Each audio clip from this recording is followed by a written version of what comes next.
you're doing on purpose. Sing like a singing on key. Talk to the girl that intimidates you. Pretend that you're brilliant and charming. I said pretend that you're brilliant and charming. Hey!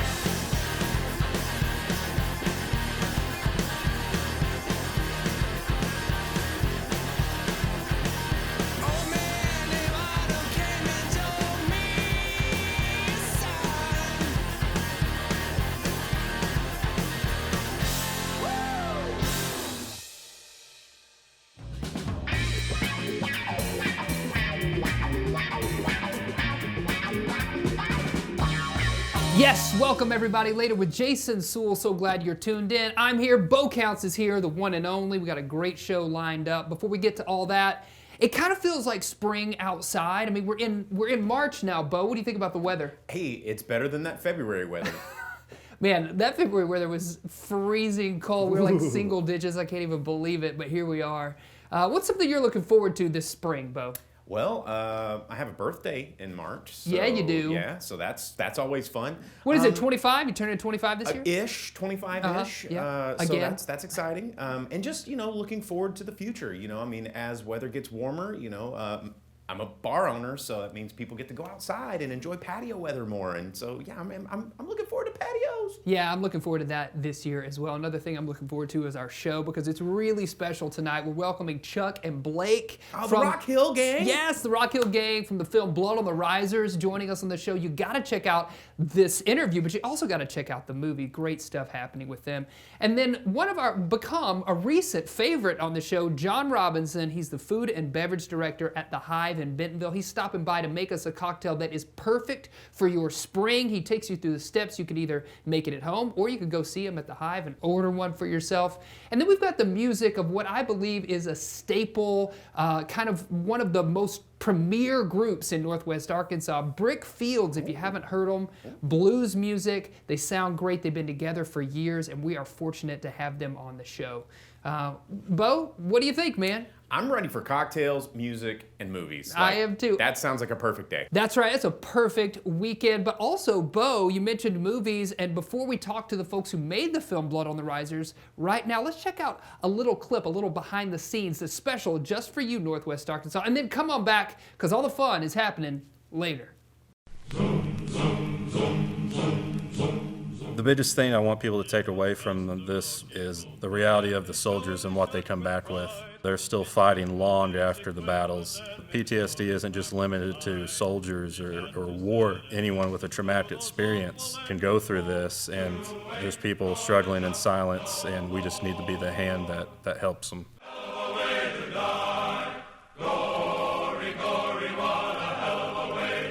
Early on, when we were trying to make sure that, is this story even possible to shoot here, it was a huge benefit when we found these museums that had, down to the detail of that era. And we said, hey, if we can land these locations, we can do this. The Arkansas Air Military Museum, their hangar where most of their exhibits are, it was actually built for World War II. The Shiloh Museum is like a movie backlot. It is incredible in that it is period appropriate, but there's also power drops and things that we would need. So it was wonderful to have the Shiloh Museum as an option. The Arkansas-Missouri Railroad was incredible. The cars were not only perfect, but we also had the opportunity to get an environment where we didn't have to erase things. By and large, it was a really spot-on environment for us to be able to shoot in. C14, take one. So even with those museum resources, our art department still had quite a task in front of them as far as creating, especially the Normandy scene here in the studio. It was amazing to see them create multiple scene locations within this studio space, and then we were able to get in there and shoot things that were remarkably convincing. The art department did a phenomenal job of on location, in the studio, making sure that everything looked incredible on camera. All of the period uniforms and everything that comes with it's not just a shirt and a jacket, it's a hat, and the patches have to be right. Researching that kind of stuff was a lot of fun. This was the most challenging role I've ever played, by a lot, I think. So getting into those scenes, getting into that mindset, it was, you can start from the inside out or the outside in. It doesn't matter, however you get there. I had to do all of it. Basically everything that I've been taught and everything that I've learned on my own, I had to use it all, which is awesome because it challenged me and I think it made me better. Sam's Furniture doing good. Shine a spotlight on your neighborhood. Well, we've returned to Sam's Furniture. We're joined by Nick Robbins, Returning Home, nonprofit based right here in Springdale. Tell us about the work that you do in our community. Absolutely. Returning Home is a place for men and women that are coming out of incarceration that have a past that is hindering the future they desire. We'd love to come alongside them in that process. And you were also talking about how you have a facility where they can stay, but also you provide services if they're not just staying at the facility. Tell me more about that. Yeah, we have a food pantry, clothing closet. We help people get jobs. We have classes, but then we also have a residential component for men pulling directly from prison. They're looking to stay for 90 days. Well, if people are watching right now, they want to learn more about the organization, how can they do that? Yeah, you can go to our website. It's www.returninghomenwa.com. Thank you so much. Bo, what's going on? I think I'm gonna return home with this lamp. This is not what that means.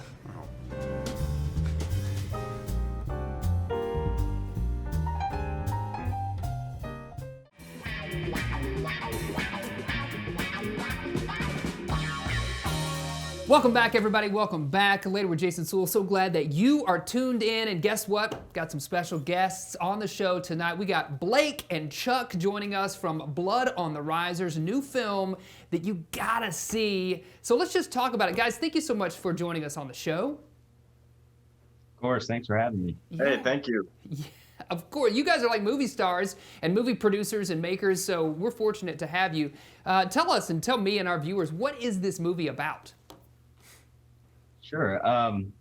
The movie is about a Arkansas farmer named Charles that goes off to war during World War II and encounters some big traumatic experiences, and it really is the main story is about him coming back home and bringing back what trauma he has dealt with and trying to return back to his peaceful life. What did each of you do for the movie? I played Charlie, the main character.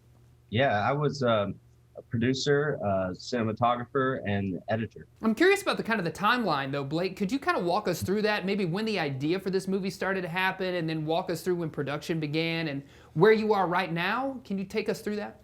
Well, Caleb Fanning is the writer director, and I think he had been sitting on this idea for a good while. I got involved probably early 2020 and helped flesh out some of the story with him. And of course, when the pandemic hit, that kind of put everything on hold. We were hoping to shoot around spring. And then we ended up shooting it in July, right after 4th of July, was right when we went into production. And then we are done with post-production. Which, a shout out to Dwight Chalmers and Prisma. We are lucky enough that they did a Dolby Atmos sound mix for the short film. Chuck, I just talked about how you have been an actor in our area for a long time. I know Bo has a question about that though. Yeah, I mean, everybody in the film production business, you don't just walk onto your big Hollywood break and it's like, oh, that's how I started on Jurassic World. But do you remember where we met? Because it was in a production.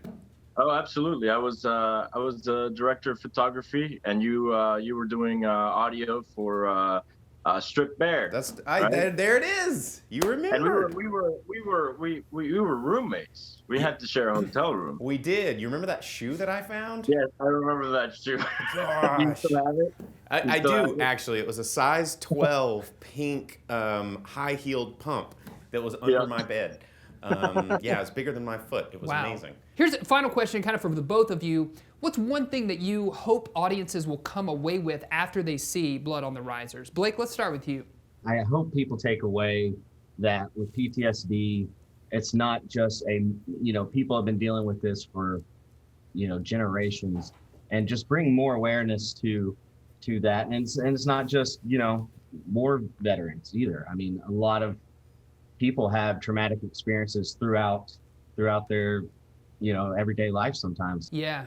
that awareness, raising that awareness. What about for you, Chuck? Well, one of the things that drew me to Charlie is the fact that he is dealing with something real, to the point that it's become visceral in his mind, and I'm no stranger to trauma, and that's one of the big things that drew me to the role in the first place. So I hope that audiences will watch this movie and realize that they're not alone, you know, and also that there is a way out.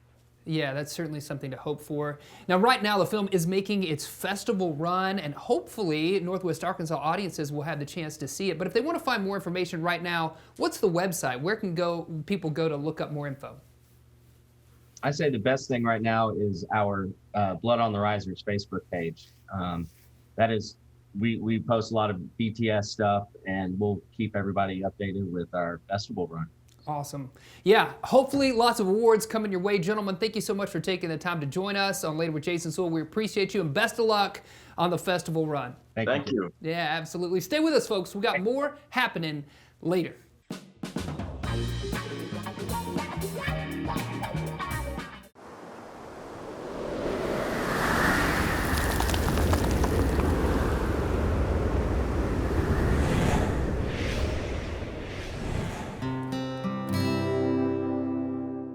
Smith & Associates Real Estate is a proud sponsor of Later with Jason Suel. They're excited to be a part of the growth and continued success in Northwest Arkansas.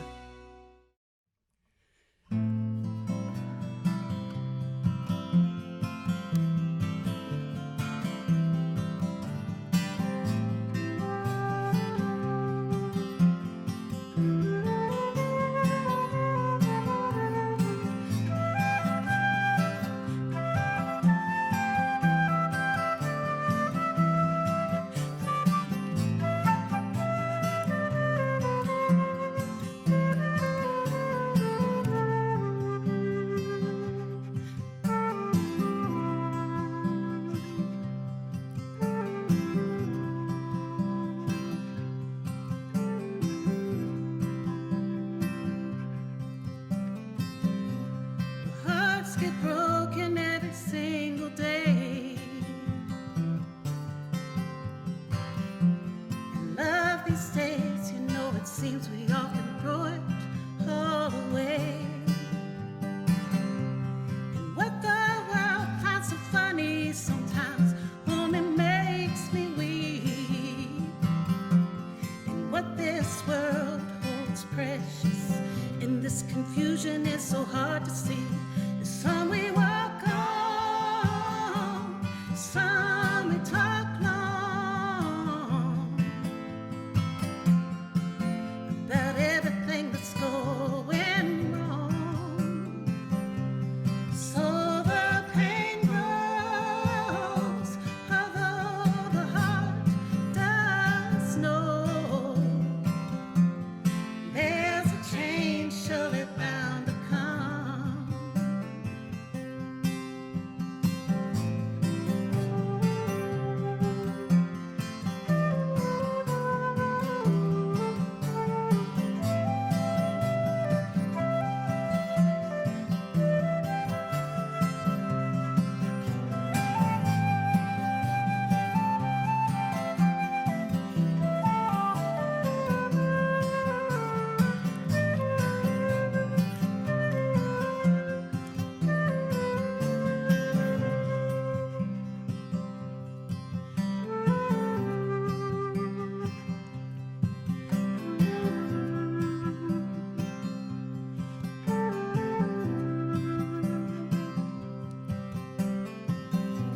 And what we think we want, most of the time think what we're needing.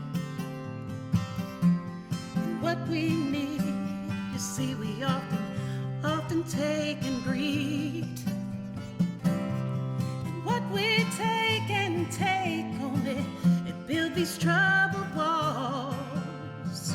The higher and harder the walls, the harder they gonna fall, y'all. Some we want more, oh, so much more. Oh, and some we can't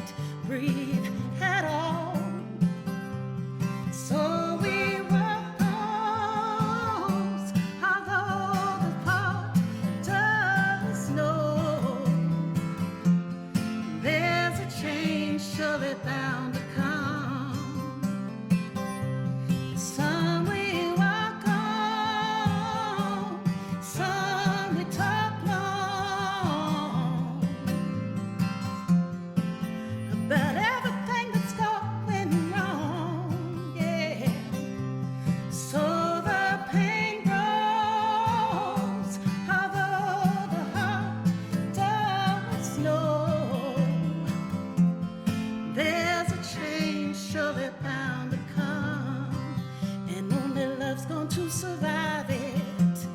There's a change surely bound to come. Yes, only love's going to survive that change. There's a change surely bound to come. It's bound to come.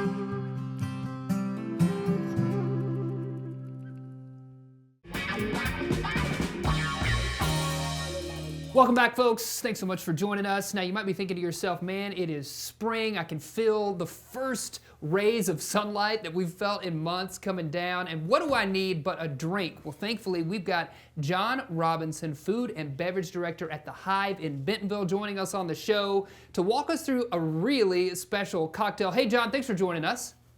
Absolutely. Thank you for having me. Yes. So before we talk about the drink that you're about to make, can you give us a little bit of what you do there at the Hive, at the bar, and what people can expect when they come see you for a visit?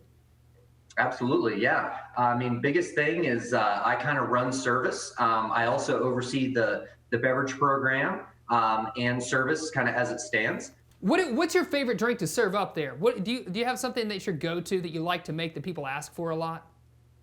Absolutely, yeah. Any stirred whiskey cocktail is my absolute go-to. Or I just love a stirred good whiskey. old-fashioned. Yeah, or just straight whiskey, exactly. I love a good old-fashioned, Manhattans, things like that. We have a really fantastic moonshine stirred cocktail right now. That one's kind of my personal favorite right now. Awesome. All right, so let's walk through it. What are you going to make for us today? Absolutely. So today we're making the perfect ready for spring cocktail. This is called the Ozark Garden. Man. So let's go for it. Yeah, put it together. I can't wait to see how this turns out. This is going to be our base, is this Coqui Rosa. So we're going to do 1.25 ounces of that.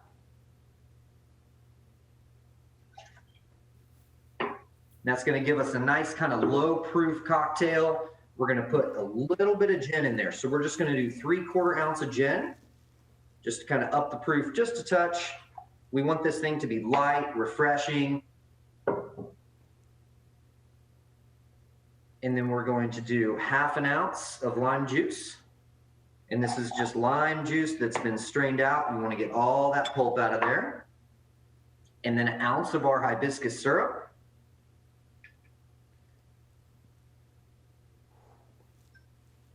You gotta love the color on this hibiscus syrup. When you put this into a cocktail, it just creates these beautiful, bright purple colors.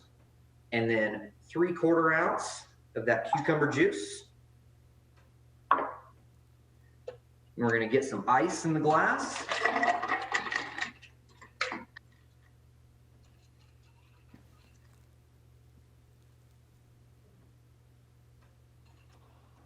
Gonna cap it, give it a little shake.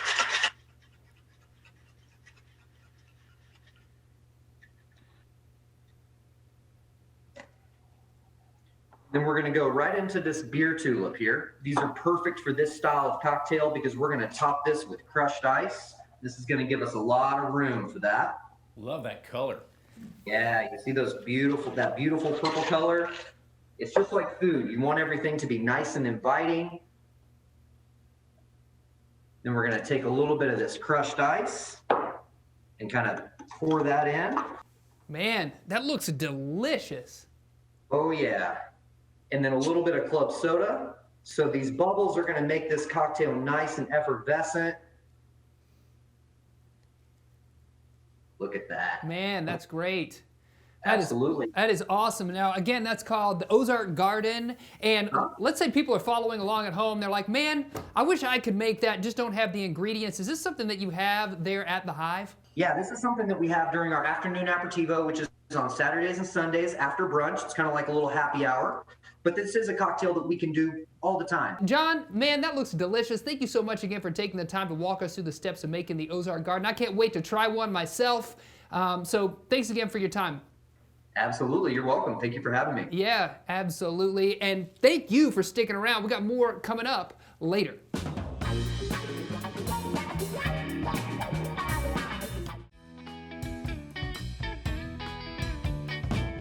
Yes, that's it. That is our show for tonight, folks. And remember, we are out there on your social media platforms. Hey, you can always check out old episodes of the show. People ask me all the time, where can I see that old episode? They are all on our YouTube channel. Just look up Later with Jason Suel. And hey, you want to be on the show or you think you got a great idea for us? Drop us an email over at laterwithjasonsuel.com. But before we leave tonight, we got to thank our amazing guests. Oh, we had Blake and Chuck from Blood on the Risers and the Rock Hill Studios. I mean, how cool is that? Yeah, they were super cool. We got John Robinson from The Hive on the show and the music of Brick Fields. What an episode. That's our show. See you later, alligator. After Wild Crocodile.